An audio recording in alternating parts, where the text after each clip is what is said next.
দেখুন বন্ধুরা, সিম পিঠা রেসিপি খুব সহজে বানানো হয়ে যায়, একদম সময় লাগে না, যে কেউ বানাতে পারবে একবার দেখলে।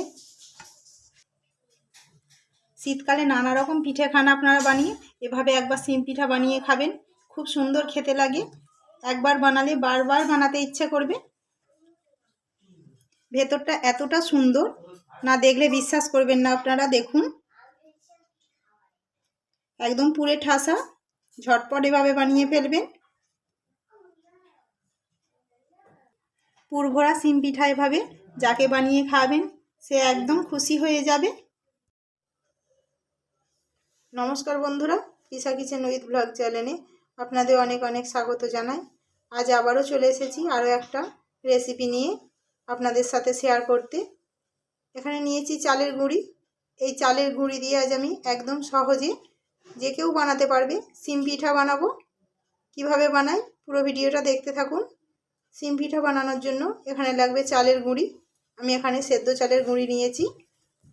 গুঁড়িটা আমি একদম রোদে, দুটো রোদে ঝরঝরে করে শুকিয়ে নিয়েছি। যদি না রোদ হয় তাহলে একটু কড়াতে, শুকনো খোলাতে নেড়ে নেবেন, তাহলেই হবে। চালের গুঁড়িটা যে যার পরিমাণ মতো নেবেন। আজ আমি আপনাদেরকে দেখানোর জন্য সেই জন্য এখানে এক বাটি নিয়েছি। এক বাটিতেই অনেকগুলো বানানো হয়ে যাবে। এখানে আমি কড়া বসিয়ে দিয়েছি। কড়াতে আমি দেব কিছুটা জল। যে বাটির গুঁড়ি নিয়েছি ওই বাটির প্রায় এক বাটির মতো জল দেবো।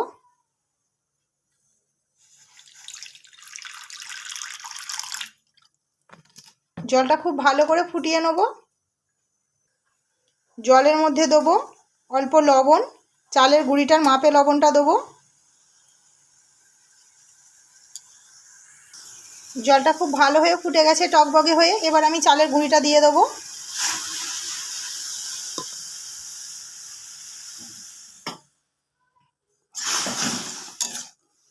গুঁড়িটা খুব ভালো করে সেদ্ধ করে নিতে হবে,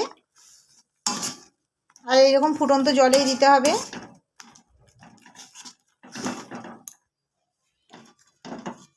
চালটা তো একদম রেডি হয়ে গেছে, মানে ডোয়ে পরিণত হয়ে গেছে। এবার আমি তুলে নেবো একটা থালার মধ্যে।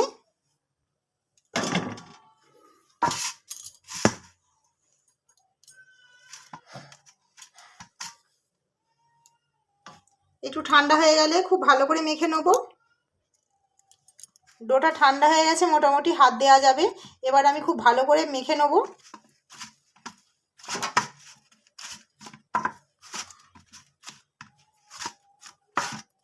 একটু মসৃণ করে মেখে নিতে হবে।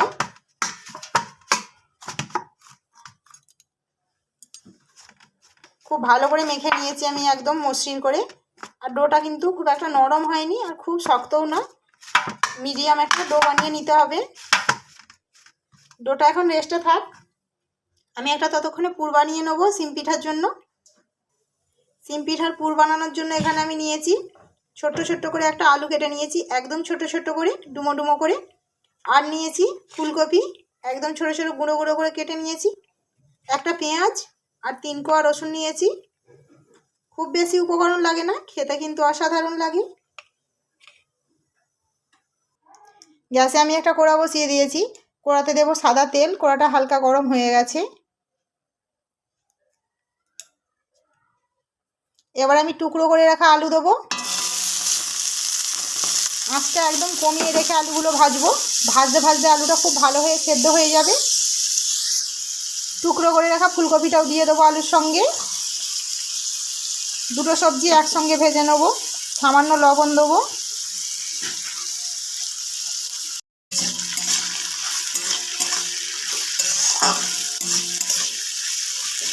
আমি একদম 1 চিমটে হলুদ দেবো, একদম সামান্য।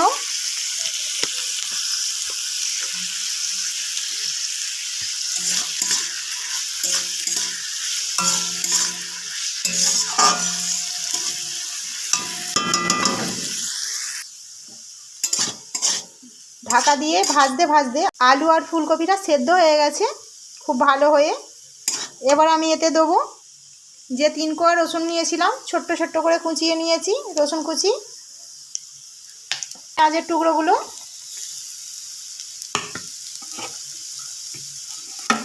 পেঁয়াজ কুচিও দিয়ে দিলাম।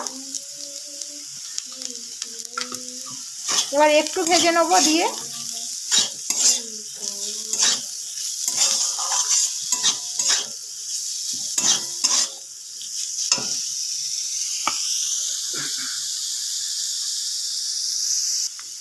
সামান্য জিরের গুঁড়ো দেবো,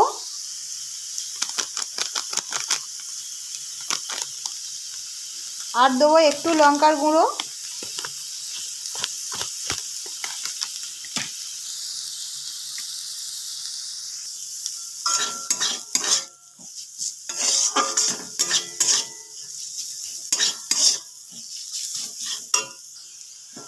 পুরটা আমার একদম রেডি। এবার ঢেলে নেবো। কত সহজে বানানো হয়ে গেল, সময়টা একদম লাগলো না।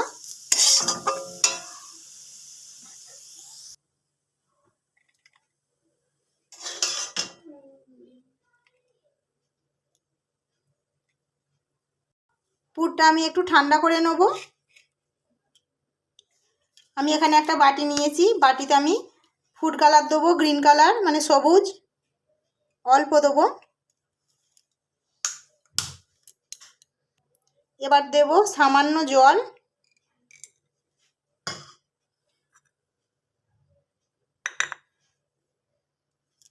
এখানে আমি একটু লেচি আলাদা করে নেব।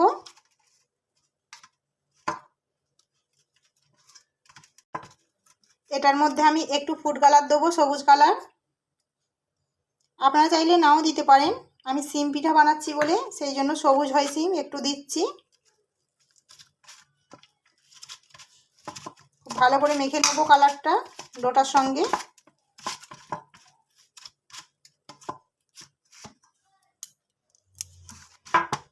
ফুড কালারটা দিয়ে আমি খুব ভালো করে আবারও মেখে নিয়েছি। এবার আমি এখান থেকে লেচি করে নেব দুটো।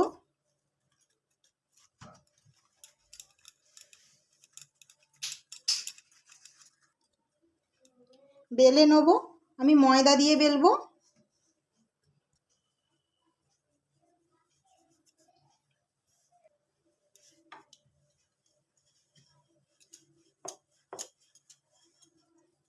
খুব পাতলা করব না, একটু মোটা করব, রুটির থেকে একটু মোটা হবে।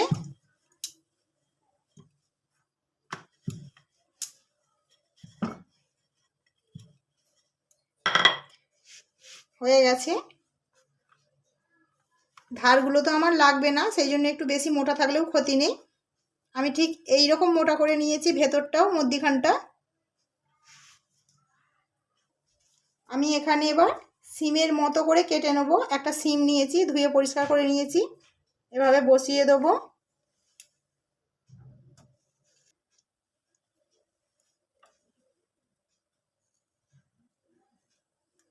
আপনারা এমনিও আন্দাজেও কাটতে পারেন, কিন্তু এভাবে কেটে নিলে শেপটা একদম সিমের মতো আসবে।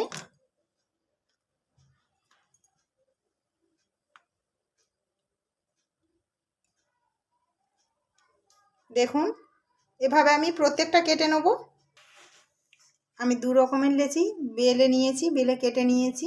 এবার পুর দিয়ে ভর্তি করার পালা। এখানে একটা লেচি আমি দিয়ে দিয়েছি, মানে একটা সিমের ফালি। এবার পুর দেবো।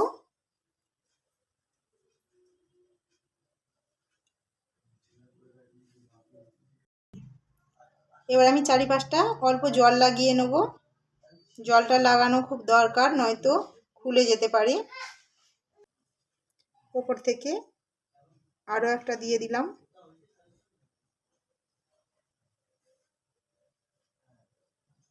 এবার একটু সাবধানে বন্ধ করে নিতে হবে।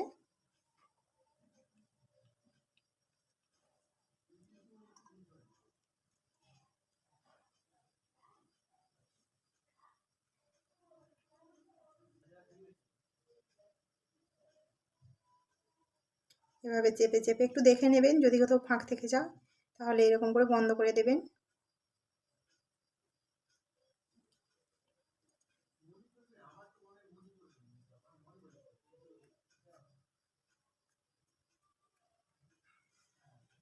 কত সুন্দর রেডি হয়ে গেল। আমি সব একইভাবে বানিয়ে নিচ্ছি। আমি সব বানিয়ে ফেলেছি, সাদাটাও বানিয়ে ফেলেছি রং ছাড়া যেটা, আর সিমের কালার যে সবুজ কালার দিয়ে বানিয়েছিলাম সেটাও বানানো হয়ে গেছে। এবার ভাপি নেব।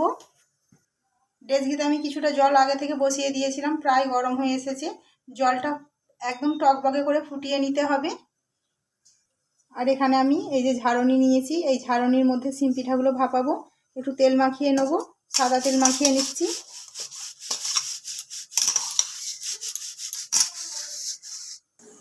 জলটা ফুটে গেছে, বাষ্প উঠতে শুরু করে দিয়েছে।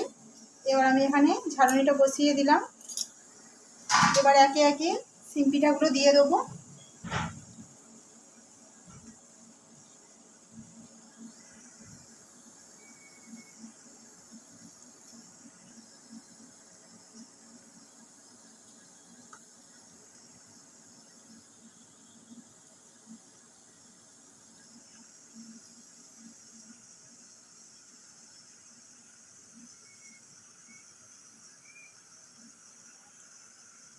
একেবারে সবগুলো দিয়ে দিলাম। এবার একটা ঢাকনা দিয়ে দেবো ওপর থেকে।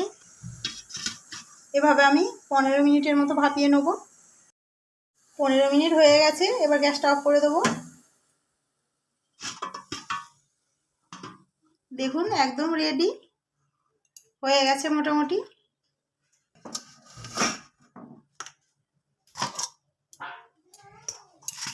এটা ঠান্ডা হয়ে গেলে কিন্তু একদম ছেড়ে যাবে। ঠান্ডা হয়ে যেতে আমি ছাড়িয়ে নিয়েছি একটা একটা করে। কত সুন্দর হয়ে গেল দেখুন, ঝটপট। দেখতে কতটা সুন্দর লাগছে। খুব বেশি সময়ও লাগে না, আর খুব বেশি খাটুনিও হয় না। খেতে কিন্তু খুব ভালো লাগে। যাকে দেবেন অবাক করে দেবেন বানিয়ে এভাবে সিম পিঠা। আগে কেউ কখনো বানায়নি এভাবে সিম পিঠা রেসিপি। কেমন লাগলো সিম পিঠা রেসিপিটা অবশ্যই জানাবেন। ভালো লাগলে একটা লাইক করবেন। নতুন বন্ধুরা প্লিজ চ্যানেলটিকে সাবস্ক্রাইব করে নেবেন আরও ভালো ভালো ভিডিও দেখার জন্য। ধন্যবাদ।